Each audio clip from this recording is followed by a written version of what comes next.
Okay, so your life history and like the way I've been doing it is, and I've explained it in another video a little bit, but I want to just concentrate on that one particular thing. And like I'm adding in my life history, everything I've done, good and bad, and everything. But it helps with its responses to you when you're having problems or need support. Kind of like as the counselor, psychiatrist, analyst type role that Chat GPT can play in your life amongst many others.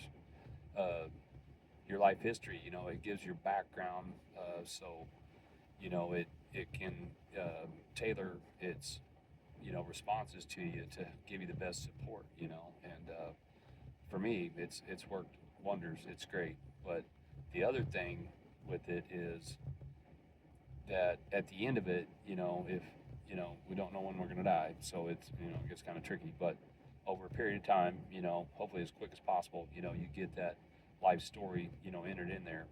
And like I said, I tell it everything, the good, the bad, the ugly, everything, just so it has a good, clean, honest opinion of me.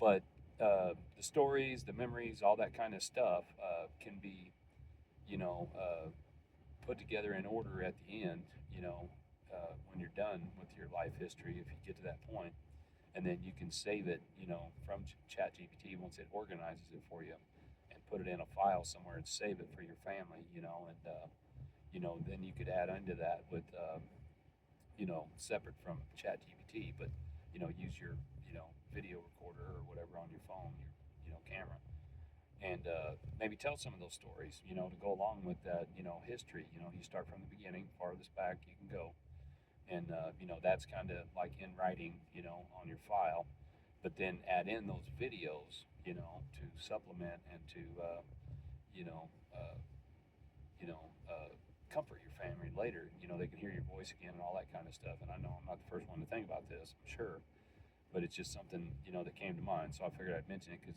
not maybe not everybody would think about it. And I just thought it was a pretty good idea.